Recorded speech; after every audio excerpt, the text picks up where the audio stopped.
Siya si Takamiya, isang ordinaryong estudyante. Mayroon siyang magandang kaklase na si Kagari na sobrang sikat sa paaralan nila. Kaya binansagan itong prinsesa. Katulad ni Takamiya, sumasakay lang ito ng bus papuntang eskwelahan. Kaya nagtataka si Takamiya dahil ang alam niya ay mayaman ito at anak ng isang negosyante. Hindi lang pala sila magkaklase kundi magkatabi pa ng upuan. Pero ni isang beses ay hindi pa sila nag-uusap.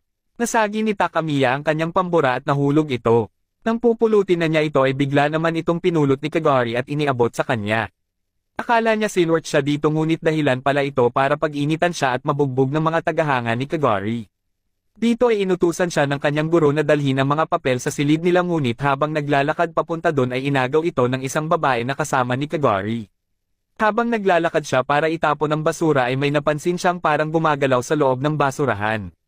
Inila niya ito at ito pala'y isang laruan na anyong kuneho at may nakasulat dito na may malalaglag na isang gusali. Ilang segundo lang ay may gusali ngang nahuhulog papunta sa kanya. Nang pagdilat niya ay nagulat siya dahil karga-karga na siya ni Kagari. Biglang may umatake sa kanila na dalawang parang robot na kuneho. Habang nakikipaglaban si Kagari sa mga robot ay may isang babaeng tumatawag sa kanya. Akala niya ay kaibigan ito ni Kagari kaya dali-dali niya itong pinuntahan. Tumambad sa kanya ang napakaraming robot na katulad ng nilalabanan ni Kagari. Balak nilang patayin si Takamiya. Bago pa nila ito magawa ay biglang dumating si Kagari at sinunog silang lahat. Akala pa rin ni Takamiya na nananaginip lang siya dahil impossibling ililigtas siya ni Kagari. Sinabi naman ni Kagari na mission niya na protektahan si Takamiya dahil para sa kanya ay si Takamiya ang kanyang prinsesa.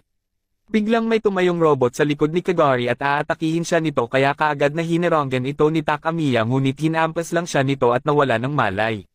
Isa-isang nagsitayuan ang mga robot at muli silang aatake pero naubos na pala ang pasensya ni Kagari sa mga ito at nagpakawala ito ng napakalakas na kapangyarihan. Nang magkamalay si Takamiya ay nasa loob siya ng pribadong silid na pag-aari ni Kagari.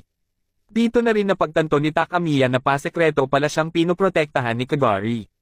Ito pala ang dahilan kaya palaging sumasakay si Kagari ng pampasaherong bus bakit magkatabi sila ng upuan at silang dalawa din ang magkapareha sa mga tungkulin sa klase nila.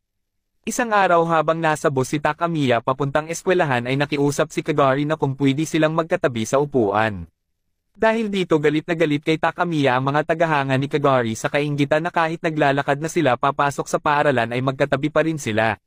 Bigla namang sumakit ang kanyang tiyan dahil sa mga masasamang titig ng mga estudyante sa kanya.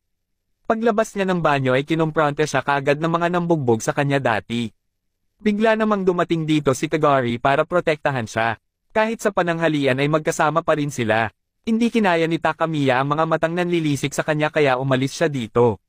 Habang naglalakad sa tapat kung saan nahulog ang isang gusali ay nagkita sila ng babaeng parang pusa ang itsura. Siya pala ang pasimuno ng pag-atake sa kanya noong isang araw. Katulad ni Kagari ay isa din itong magkukulam. Nang susubukan na niyang kunin si Takamiya ay biglang dumating si Kagari para iligtas ito. Nagsulpoten na naman ang mga kunehong robot na nakalaban nila pero mas madami ang bilang nito ngayon at may mga kasama pang mga higante. Umatake ito ng sabay-sabay sa kanila at pagdilat niya ay tumambad sa ibabaw niya si Kagari na puno ng mga saksak.